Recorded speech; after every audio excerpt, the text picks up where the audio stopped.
Hi everyone, I'm CA Rachita Mantri Kabra. Today in this video, we'll be discussing about the impact of GST on hospitality and tourism industry. There is no iota of doubt that GST has simplified the multiple indirect tax levies, especially for hospitality sector. Let's now understand GST impact on hospitality sector. The Indian hospitality and tourism industry, which was pegged at 136.2 billion US dollars at the end of 2016, is one of the sectors which will see major changes post-July.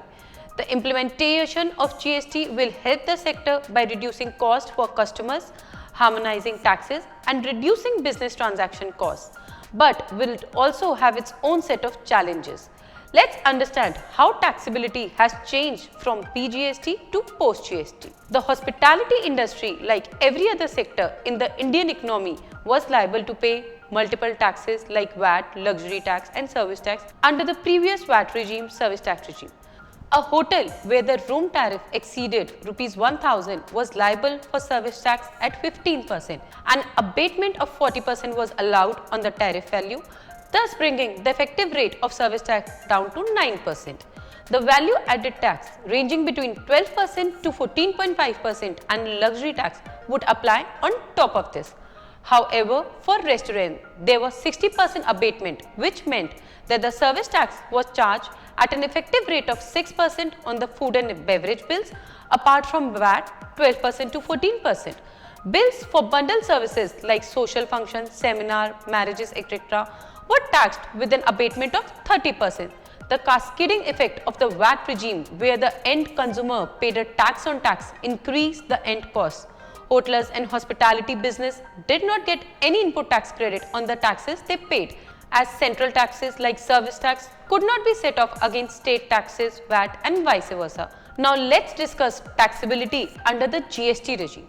Under the goods and services tax, the hospitality sector stands to reap the benefits of standardized and uniform tax rate and easy and better utilization of input tax credit. As the final cost to end user decreases, we can expect the industry to attract more overseas tourists than before. This would ideally result in improved revenues for the government, and there are many pros to this new tax regime which could help the industry's growth in the long run.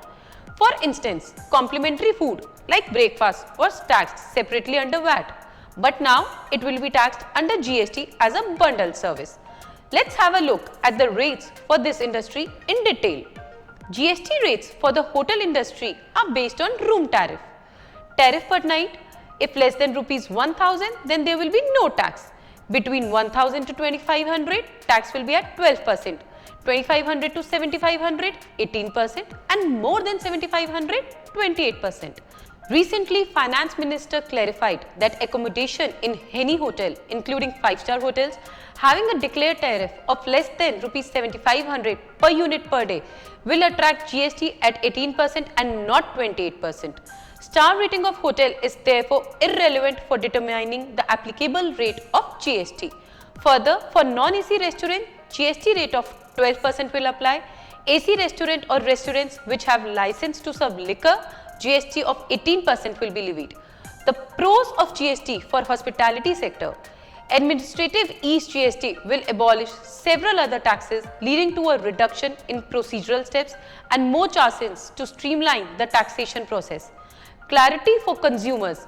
It was sometimes difficult to differentiate between a value-added tax and an entertainment tax for the common man. However, under the GST regime, customers will see only a single charge on their bill, and it would give them a clear picture of the tax they are paying. Availability of input tax. The hospitality industry will find it easier to claim and avail input tax credit and will get full input tax credit on their input. Before GST, the tax paid on input, raw edibles for food, cleaning, supplies, etc. could not be adjusted against the output without any complication. However, this will become easier in the GST regime. Now, some cons of GST. Increased technological burden. When the service tax was first introduced, there was a lot of mix-ups. GST, thankfully, has very clear guidelines on how each industry needs to manage their accounts and file return. But it will require businesses to become technological adapt. increasing the technological burden and cost for compliance. Second, increased cost. In Maharashtra, for instance, hotel rooms were earlier taxed at 19% and food and beverages at 18.5%. Even with GST charged at 18%, there only a minimal cost reduction in both cases. Businesses will also look to recover the additional cost of technology and new systems from their customers, which might, in some instances, lead to higher tariffs. Also, a crucial point to note here that the restaurant or hotel will always charge state-specific CGST and SGST, and this may become cost to the recipient if it is not registered in such state. Now, let's discuss about tour operator services. In the service tax regime, after availing 40% abatement, service tax rate of 9% was applicable on tour operators and they were all allowed credit of input services. Under the GST regime, tour operator means any person engaged in the business of planning, scheduling, organizing, arranging tours, which may include arrangements for accommodation, sightseeing or other similar services by way of any mode of transport and includes any person engaged in the business of operating tours. GST rate of 5% will apply on package tour. However, the credit of input taxes paid on procurement of such package tour will be cost to the tour operator. Further, as per GST rate schedule, issued GST rate of 18% will apply on tour support services. However, clarity is required if the tour operator only arranges hotel booking. GST rate of 18% or 5% will apply. If GST rate of 18% will apply, though there is no input tax restriction. However, an interesting point to note here is that the hotel will be subject to CGST and SGST of the state in which they are located, and the tour operator may not be located in that state. In such a scenario, the local CGST and SGST paid by the tour operator will become the cost. Further, for availing 5% concessional GST rate on package tours, one of the necessary conditions is that the bill issued for supply of this service indicates that it is inclusive of charges of accommodation and transportation required for such a tour, and the amount charged in the bill is the gross amount charged for such a tour, including the charges of accommodation and transportation required for such a tour.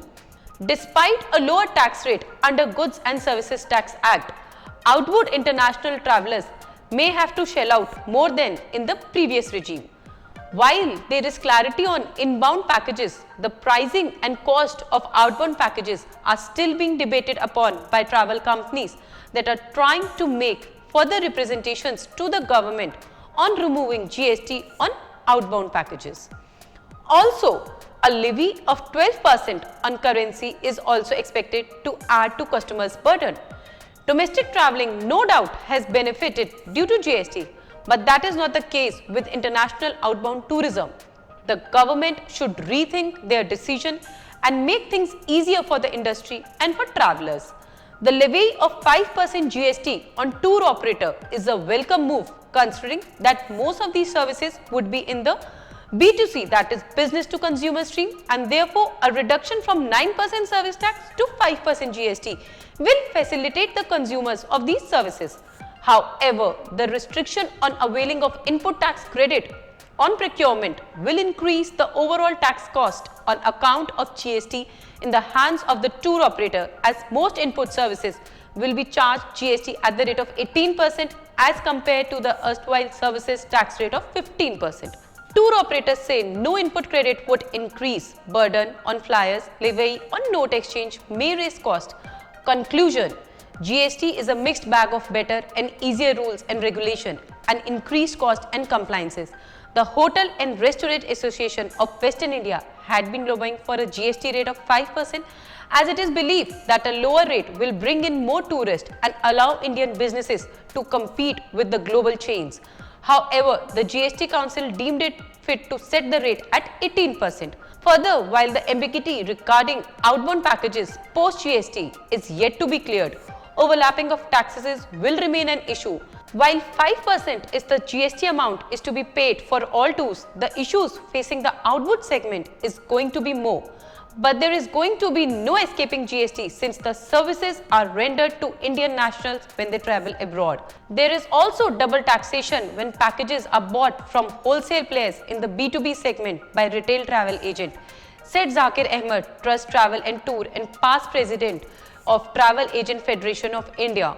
The tourism and hospitality industry in India is expected to grow to $280.5 billion by 2026, and the initial hiccups after GST implementation are highly unlikely to impede this growth. However, it remains to be seen whatever the cons outweigh the pros for this sector. I hope you all like this video and do subscribe to my YouTube channel for more knowledge. Thank you all.